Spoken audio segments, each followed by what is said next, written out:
അന്നും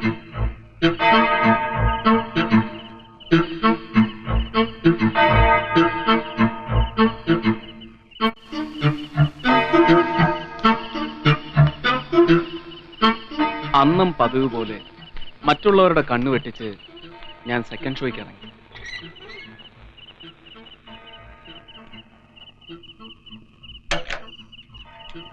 ധൃതിയിൽ പോകുകയായിരുന്ന ഞാൻ റോഡിൽ വല്ലാത്ത ഒരു കാഴ്ച കണ്ടു.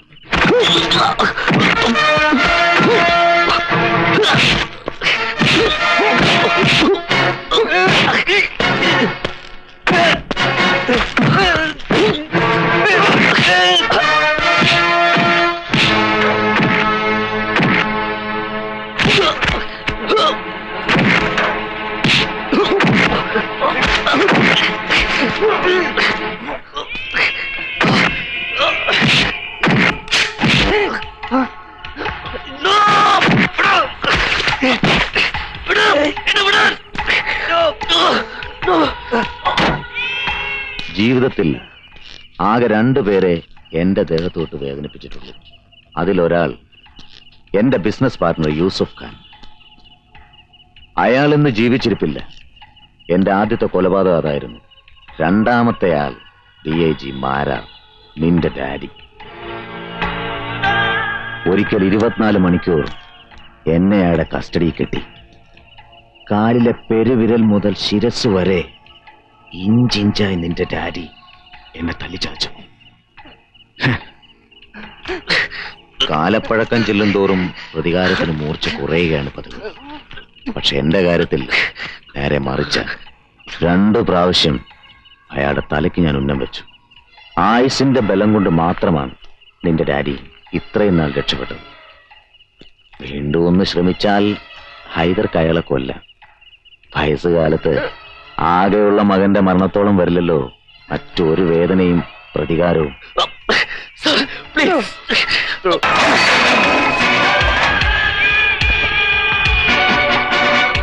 അലി, നാസർ, ആരാണ് നോക്ക്.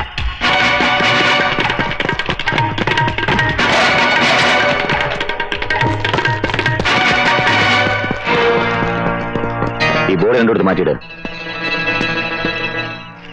വേഗം.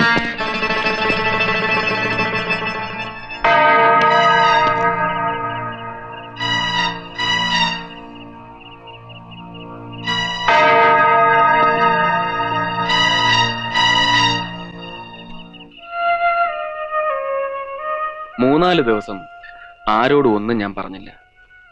പത്രത്തിൽ ദിവസവും ഇരട്ട കൊലപാതകത്തെക്കുറിച്ചുള്ള വാർത്തകൾ. ഞാൻ കണ്ട സത്യം ഏറെ നാൾ മനസ്സിൽ ഒളിച്ചു വയ്ക്കാൻ കഴിഞ്ഞില്ല. ആദ്യം സെമിനറിയിലെ പ്രിൻസിപ്പൽ അച്ഛനോട് പറഞ്ഞു, പിന്നീട് അടുത്തുള്ള പോലീസ് സ്റ്റേഷനിലും അറിയിച്ചു. എന്നെ കാണാൻ വലിയ ഉദ്യോഗസ്ഥന്മാരാരെങ്കിലും വരുമെന്ന് ഞാൻ കരുതി. പക്ഷെ വന്നത് മറ്റൊരാൾ.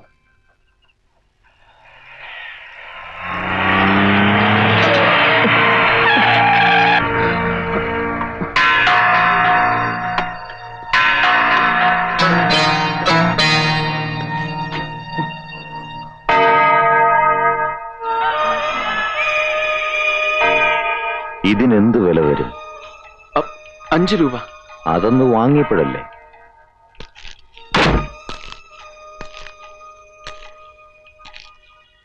ഇന്ന് ഞാനിതിന് 5 ലക്ഷം രൂപയാണ് വിലയിട്ടിരിക്കുന്നത്. അല്ലെങ്കിൽ അതിൽ കൂടുതൽ. ഷമ്മാശൻ സാക്ഷി പറഞ്ഞാലും കോടതി എന്നെ ശിക്ഷിക്കില്ല. പക്ഷെ മറിച്ച് സാക്ഷി പറഞ്ഞാൽ ഞാൻ ഷമ്മാശനെ ശിക്ഷിക്കും. ഈ കൈ ഒരുപാട് ചോര കണ്ടതാ. പക്ഷെ ഒരു പുരോഹിതന്റെ രക്തം ഇതിൽ പുരളരുത്. എനിക്കത് നിർബന്ധമുണ്ട്. പൊയ്ക്കോളൂ.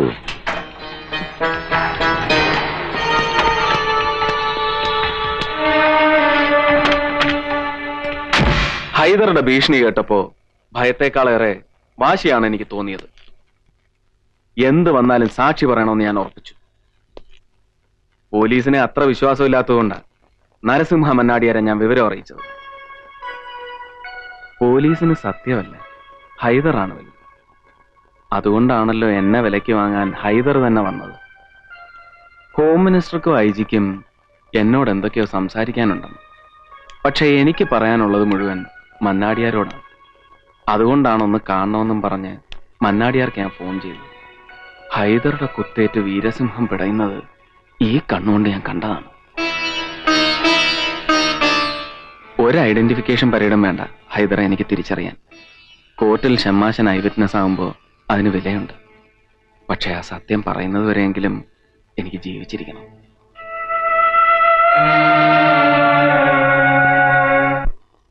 ഹൈദർക്കെതിരെ അറസ്റ്റ് വാറണ്ടായി. പക്ഷെ അതുകൊണ്ട് പ്രയോജനം ഉണ്ടായില്ല. ഹൈദർ മുങ്ങി. ഇന്ത്യ ഒട്ടുക്ക് ഹൈദർക്ക് വേണ്ടി പോലീസ് വലവീശി. അയാളെക്കുറിച്ച് വിവരം കൊടുക്കുന്നവർക്ക് 2 ലക്ഷം രൂപ വരെ പാരിതോഷികവും പ്രഖ്യാപിച്ചു. എന്നിട്ടും അയാൾ കുടുങ്ങിയില്ല. അവസാനം മന്നാടിയാർ തന്നെ വേണ്ടി വന്നു ഹൈദറെ തേടിപ്പിടിക്കാൻ. ഹൈദറുടെ താവളമൊക്കെ നിനക്ക് പരിചയമില്ലേ? അറിയാം, പക്ഷേ അവിടെയൊന്നും ഹൈദർ ഉണ്ടായിരിക്കാൻ വഴിയില്ല. ഇനി അവൻ വിദേശത്തേക്കോ മറ്റോ കടന്നിട്ടുണ്ടാവോ? ഏയ്, പോലീസിനെ ഭയന്ന് ഇന്ത്യ വിടുന്നവനല്ല ഹൈദർ. ആ, ഒരു സ്ഥലമുണ്ട്. MLA കുട്ടിനായർ ഹൈദറിന് അടുത്ത സുഹൃത്താണ്. കുറച്ചു കാലം മുമ്പ് കുലശേഖരത്തിനടുത്തൊരു എസ്റ്റേറ്റ് ഹൈദർ അയാൾക്ക് വാങ്ങിക്കൊടുത്തിട്ടുണ്ട്. നിനക്ക് ആ സ്ഥലം അറിയോ? ആ, അറിയാം.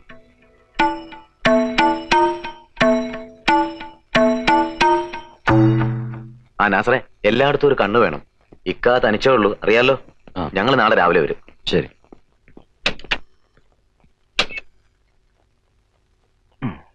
സൂക്ഷിച്ചോണേ.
നമ്മുടെ ഈ സ്ഥലം ആരോ മനസ്സിലാക്കിയിട്ടുണ്ട്.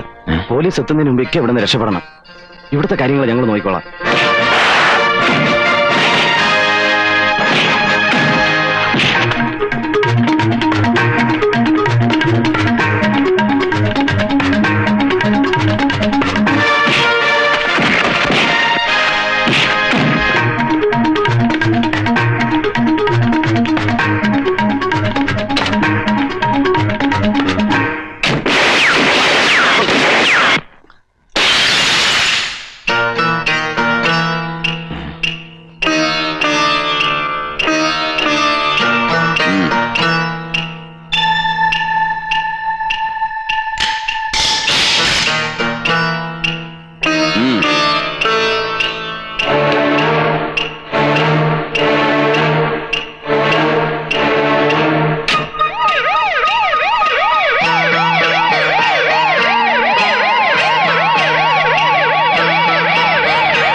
സംശയിക്കണ്ട, ഹൈദർ മരിക്കാതെ തന്നെ. ഇന്ത്യ ഒട്ടുക്ക് നിങ്ങൾ വലവീശിയിട്ടും ഇവൻ വീണില്ല. ഈ സാറന്മാരും അവരുടെ കീഴിലുള്ള 1.5 ലക്ഷത്തോളം പോലീസുകാരും നാടാകെ ഉഴുതു മറിച്ചു. പോരാഞ്ഞിട്ട് കാട്ടിക്കൊടുക്കുന്നവന് 2 ലക്ഷം രൂപ പാരിതോഷികവും പ്രഖ്യാപിച്ചു. എന്നിട്ടും ഈ നൊട്ടോറിയസ് ക്രിമിനലിനെ കിട്ടിയില്ല. എങ്ങനെ കിട്ടുക? ഹൈദരാടെ ശമ്പളം വാങ്ങിക്കുന്നവർ തന്നെ ഹൈദര അന്വേഷിച്ചാൽ അവരെങ്ങനെ കിട്ടുക?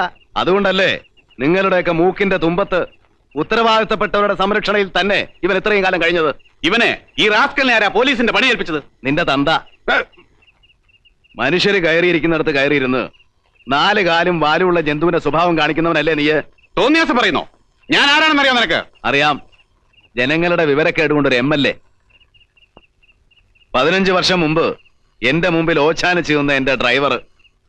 അതിനു മുമ്പ് ആ കുടുംബത്തിലെ അരിവെപ്പുകാരന്റെ സഹായി ചേക്കുട്ടി. അതിനു മുമ്പ് അമ്മയുടെ ഗർഭപാത്രത്തിൽ സ്വന്തം അമ്മയ്ക്ക് പോലും തിരിച്ചറിയാനാവാത്ത ഒരു ബാസ്റ്റഡ്. അല്ലാണ്ട് എന്താ നീ?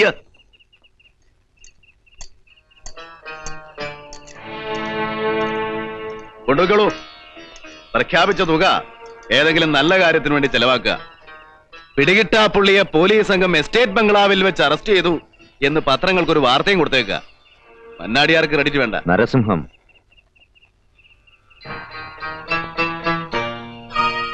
Narasimham, half man half lion. എനിക്കൊത്ത എതിരാളി. പക്ഷെ എന്ത് ചെയ്യാം, അംഗം കുറിച്ചപ്പോ ഒരു സിംഹം അകത്ത്. എന്നും ഞാൻ അകത്തായിരിക്കുമെന്ന് നീ കരുതണ്ട. ആയുസിനു വേണ്ടി ഉറച്ചു പ്രാർത്ഥിച്ചു.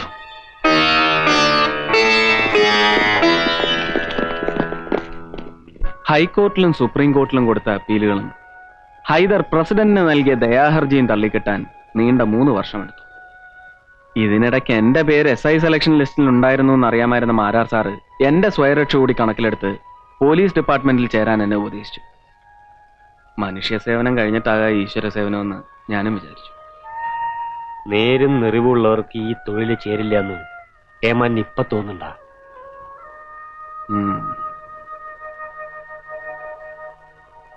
ഉപരാഷ്ട്രപതി മരിച്ച ദുഃഖമൊക്കെ തീർന്നു.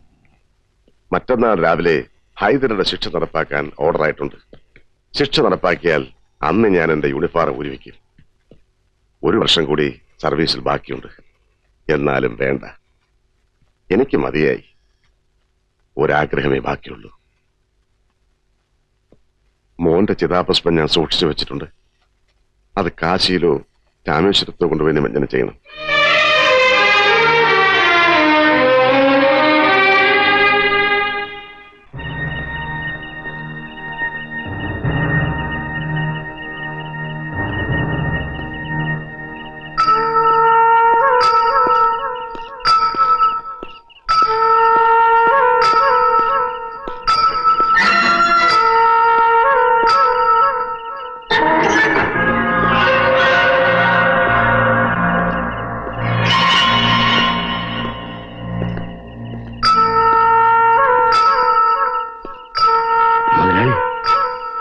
മുതലാളി എവിടെ? കൊണ്ടുവന്നില്ലേ? കൊണ്ടുവന്നിട്ടുണ്ട്.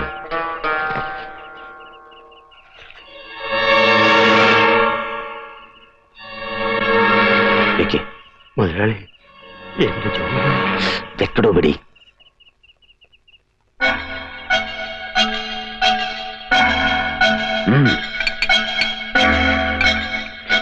കമോൺ മുതലാളി, ഷൂട്ട് മീ.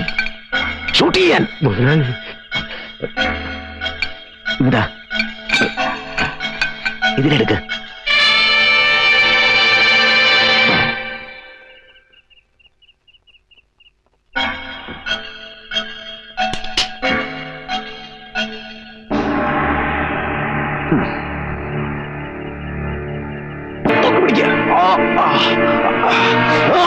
എനിക്കൊന്നുമില്ല.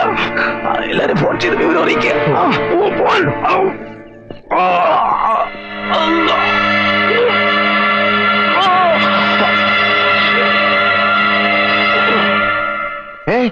വെടിയേറ്റുന്നോ? ഹൈദർ വിളിക്കാർക്കോ? അതെ സാർ, പേടിക്കാനൊന്നുമില്ല.